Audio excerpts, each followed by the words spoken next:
NRS finally dropped the trailer for Takeda, and you guys know I had to come out of hiding just so I can speak on this topic. Now, I'll be the first to tell you that what I saw from Takeda so far was nothing short of amazing. Let's go ahead and give credit when credit is due. But you guys know me, I gotta keep it real. So I'm here to let you guys know that Takeda can't save MK1, but we're also going to talk about how Ed Boon can turn things around. Now, before we get into that, let's go ahead and start with topic number one. Takeda can't save MK1. The reason he can't save MK1 is because it's too far gone. It's way too far gone already. Now, can they turn things around? Yes, they can. They can do that with year 2, which is another video within itself that we're going to be talking about. Now, as you see here on your screen, the Takeda gameplay is nothing short of amazing, just like I said.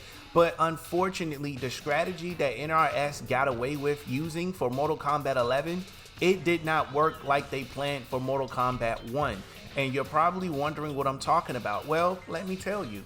NRS was doing the whole drip feeding process, meaning that they charge you for an entire combat pack up front, and then they drop characters whenever they feel like it, while they work on the characters throughout the lifespan of the game. Now, in theory, it makes sense. In theory, people get enough time to work on the characters, blah, blah, blah, blah, blah. We get that. We definitely get that. However, when people pay for a combat pack, they should get the entire combat pack when it dropped. They shouldn't get it the way we've been getting it now, because all it did was make people uninterested in Mortal Kombat 1, or a lot of people has just straight up got bored with the game. And we got bored with the game due to the lack of defense mechanisms in the game, which is another video by itself that I will be speaking on also. Now, don't get me wrong, MK1 looks beautiful. It's a fantastic game. It's Mortal Kombat, for Christ's sakes. It's one of our favorite franchise players. Unfortunately, NRS made the big mistake by taking 1v1 out of the game, which we all know, so no need to beat a dead horse with that. But also they made a mistake, as mentioned, by drip feeding all of the freaking characters. That's also a no-no right then and there. And then also catering to the competitive scene, which is another big no-no. So they turned the game and made it feel like a chore instead of it being a fun game. You know, that's my opinion on it there. So Takeda is great, but he came just a little bit too late. All of the characters was great. Peacemaker, all of these characters was fantastic, but if they all would have dropped at the same exact time, NRS definitely would have got the buzz that it needed. People would have been so much, so busy having so much fun, the negative criticism would have just got flooded over by the positive. But the fact that the characters are being drip fed to us, it just kind of gives everybody time to pick apart each character and to completely tear NRS apart every chance that they get. Now, I will be the first to say, I understand the business strategy that NRS is using. I get it. But if you need to delay the game or whatever the case is to give us a full completed game, we would have had no problem with that at all. We would not have mind. Hell, I would have been excited if freaking Mortal Kombat 1 was coming out January of next year. At least we would have had a full game with all the characters and all the story mode that we can get with a fleshed out creation system. That would have been fantastic for me. But instead, they rushed the game out the door after like 2 months after announcing it or something like that. And I honestly think them rushing it out the door that quickly was just uncalled for. But I get WB Discovery is at the helm of everything, so Ed Boon hands are pretty tied at this point. I get that. Now, another thing I wanted to touch on, which is topic number 2, how they can turn things around. Well, it's basically the opposite of everything I said in this video, meaning that it's easy. Just add single player back in, give us some more defense mechanisms where we can defend ourselves a little better, and make the game actually make it feel like you can make a comeback at any second. Because I'll give you an example. Let's say I try to punch you, right?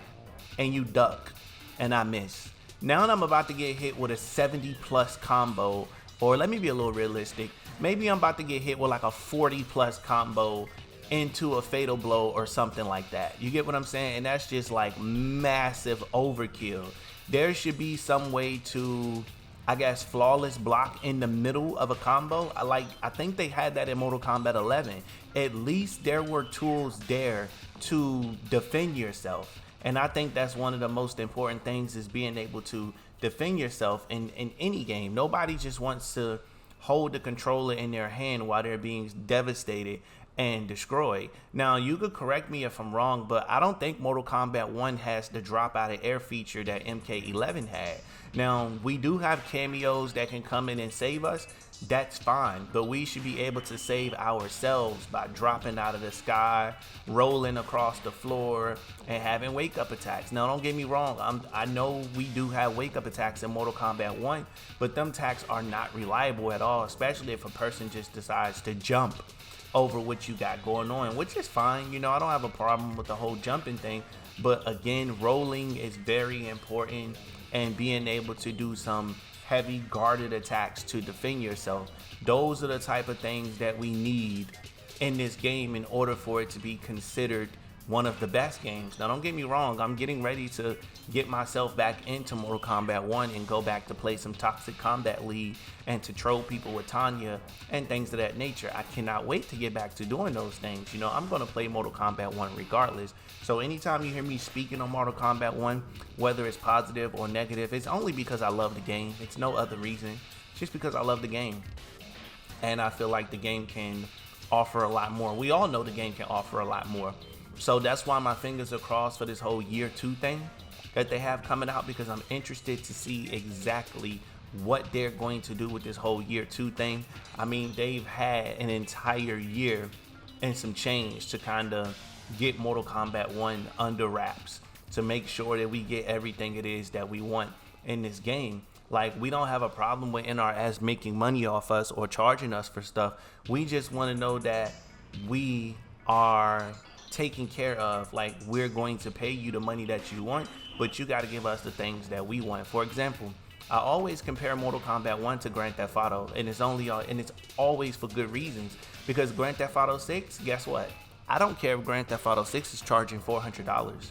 I'm going to buy it, and the DLC and any special edition they have. You know why? Because Rockstar is going to give me the bang for my buck. I'm going to have so much fun with GTA 6, the same way I'm still having large amounts of fun with GTA 5. You know, so they know how to make a game. It's not about how much are we going to spend. We are going to spend, but we're not idiots. We're not at all. We know when you're giving us value, and we know when you're just trying to sell us something to line your pockets. You get what I'm saying? So that's more so where I'm at with it. And I really am interested in hearing the thoughts that you guys got. And again, if you're just now tuning into the video, I just wanted to let you know that I enjoyed the Takeda trailer. It looks good. The gameplay was very fluid. It looked like they put a lot of time into his character. And I look forward to seeing a lot of people play with him online and just checking out some of the cool combos and combinations that you guys come up with for this character. Given that Mortal Kombat 1 has so much free will flexibility, I really would like to see them capitalize on that free will flexibility to kind of let us maneuver just a little bit better with each and every character. I think that's something we all can get behind at this point in time. Now, another thing that I wanted to bring to your attention is that as mentioned before, I think year 2 is going to be something special, hopefully, but I'll save that topic for another video. But anyway, I want to pass this question off to you guys in the comment section below. Do you think Takeda can save MK1 by himself? Is this the DLC that's going to be the life changer? Is this DLC going to be one of the top selling DLCs? Or will Takeda fizzle out within the next week or so? Will people stop talking about Takeda? I really am interested in hearing your thoughts. So make sure that you answer this in the comment section below, and make sure you smash that subscribe button and turn on post notifications, as this is your brand new favorite and exclusive place for daily Mortal Kombat content. Thanks for watching, guys. I truly appreciate you all tuning in. More content is coming to the channel. We back, we bigger, we better than ever. You could fail a million times, but all you gotta do is get it right once. So that's the reason I keep coming back to do this stuff. I really enjoy it, and I love talking MK with you guys. That's just what I do. But anyway, I'm not going to hold you any longer. Go ahead and check out the rest of your favorite YouTubers, and I will see you guys back here tomorrow, same time. Thanks for watching. Catch you in the next one.